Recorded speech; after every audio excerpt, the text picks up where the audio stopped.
Hi there, I'm Sandy Allnock with the February 2018 video for Create in Color.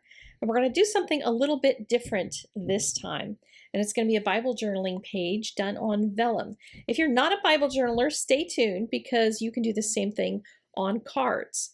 But I'm going to do it a little bit larger in this larger format for my Bible. And I've cut out my paper, my Vellum, and sized it exactly to fit my Bible, rounded my corners and everything, and have it ready to go. And I figured out exactly where the verse is because I'm going to highlight that verse and put some words around it that I've set in my computer. And I marked the rectangle there where the words are going to be. And I've printed it backwards because you want to stamp on the back of this. And there's not a front and back, but you want to stamp in reverse. And I wanted the reverse to work out. So you could look through the back like I just showed you, but I figured it'll be easier for you to see if I print it backwards. So I had my computer flip the image. I'm going to be stamping the swans and a little bit of the reeds and some of the lilies and things using some cement gray ink because I want the ink to kind of disappear. And if it does show up, it would just be a really soft gray. And you can play around with the ink colors that you have and decide what you want to show through. I would suggest getting one sheet of paper that you're just going to do all your testing on. Stamp in a bunch of different colors, do a bunch of different colored pencil colorings on the fronts and the backs, and see what look you like before you decide you're going to go for it on your card or Bible journaling page like this. So I've got my reeds over there that are going to interact with an ampersand. One of the swans, this big swan on the left, is going to entwine around the W. And I wanted to have all these parts kind of mixed together around the text. So I'm stamping them so I can see them. You're not going to see them till a few minutes from now. I'll show you how you can get a better view of that for doing the coloring portion. But I just checked it there to make sure everything's going to line up the way that I want it. And you can see there we have all of our beautiful swans, and they are backwards. Now I flipped this around the back side because we're going to color on the back first. You can also color on the front, and we'll turn it around and do that. But we want to get the coloring on the back done first so we can kind of get an idea how much color we're putting down.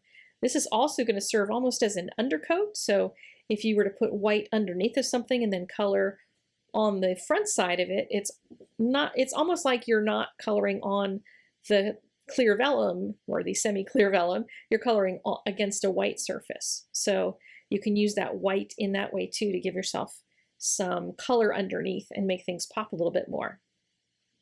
But this whole thing is going to give us a really soft technique in the long run. I'm using luminance pencils from Caran d'Ache. They're kind of pricey pencils. They're like the watercolor pencils that I love as well. They're expensive, but they're really awesome. You could do the same thing though with Prismacolor or other brands of pencil. You can try out the ones that you have.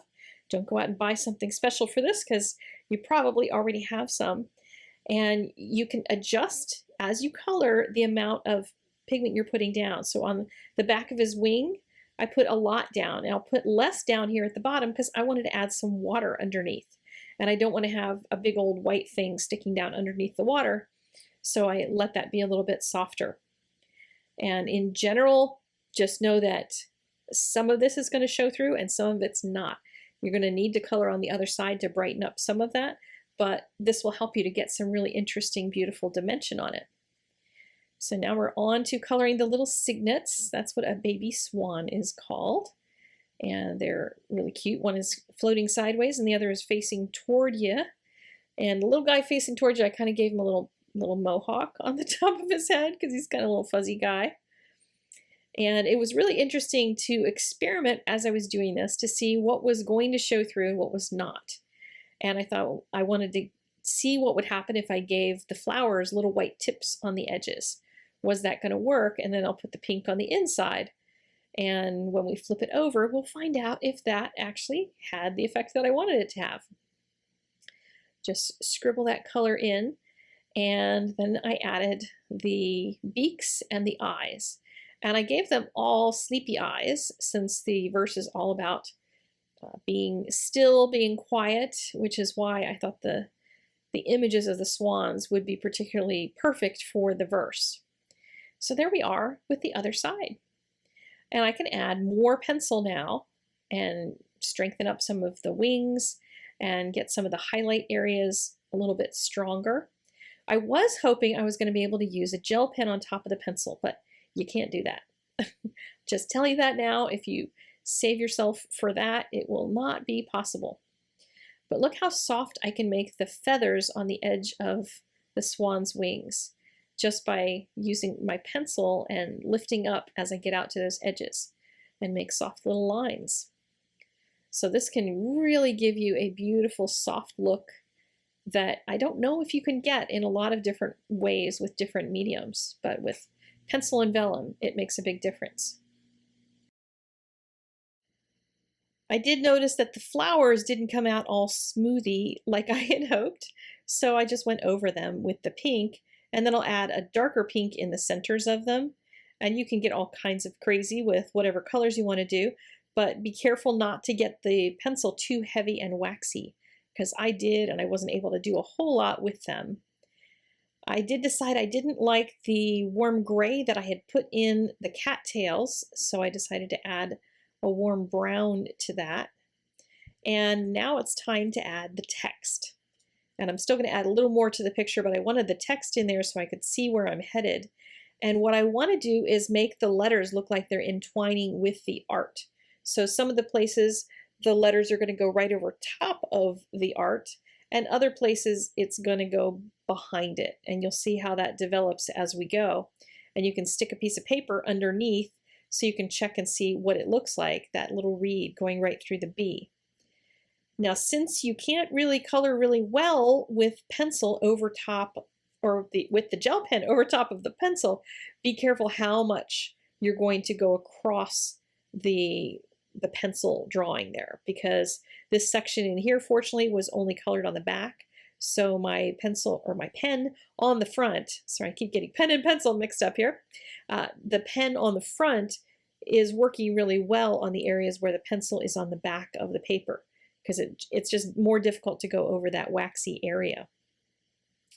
And now I'm going to go around the other letters that intertwine with the art. So the K goes behind that little swan's head, and then the O and the W mix up there with the large swan. And when you're doing this kind of a thing, it's incumbent on you to come up with a plan first, whether you're doing it for a card and you need to think about flipping it backwards. If you're going to put your sentiment on the right hand side, leave yourself space on the left hand side when you're stamping on the back, that sort of thing. Now, to add the water in the bottom, make sure you cut off a little of the rounded bottom on the birds. Otherwise, they look like they're sitting on top of ice. So if you want them to look like they're in the water, then they should have kind of flat bottoms on them so that the water is covering up part of their bodies. Once you're all fairly done and satisfied, then stick some different colors behind it and decide which color you want underneath. And me being a lover of yellow, I decided I wanted some yellow behind this. So in my Bible, I'm going to make the page yellow using some P.H. Martin Hydrus watercolors. I'm putting a couple sheets of just regular old computer paper underneath, not because this is going to bleed or anything, but just because it's going to keep some of that moisture there. And then as I use this baby wipe, yes, a baby wipe, to move the color around, you can do this with any kind of watercolors. I'm using a baby wipe, and I can over smoosh the color and not get it on the rest of my Bible because I have that paper underneath. I did put washi tape there, but I decided I wanted a softer edge around it rather than a hard rectangle. So I took the tape off, and I'm just trying to soften it a little bit with that baby wipe. And I can continue to add more color to it. I can add multiple colors, but I decided I just wanted to keep it simple and let that yellow be the base underneath of this vellum page. And you notice it's a little bit on the crinkly side. Well, that's not going to be a problem because I have a solution for that, which is to put a piece of the computer paper on top and underneath, and then iron it just on high for 10-15 seconds, something like that. Not a big deal. And it will mostly get the wrinkles out. It's always going to be a little wrinkle because you've put moisture onto paper. So that's always going to be a thing. But look how smooth it got it so that you could continue to work on it or just leave it like I'm doing for a background. Now I took a piece of score tape or Be Creative tape and put it along that inside edge. lined up the outside so it's going to lay in the right place in the Bible, and then smooth it down so it will stick right in there in the crack. And then I can go in with my pencils and add more color, because now I know what's behind it and whether or not I have enough pencil there. So I decided I wanted to strengthen up some of the white areas on the swans, give them a little bit more pressure on the pencil so I get a little heavier coverage. And the Signo pen worked really, really well. So if you're doing something that's graphical and you can use gel pens on this, it would be really cool to do something like that, because those would work really, really well. Add a little bit of white to my water, and you can see how gorgeous that is, and soft and beautiful.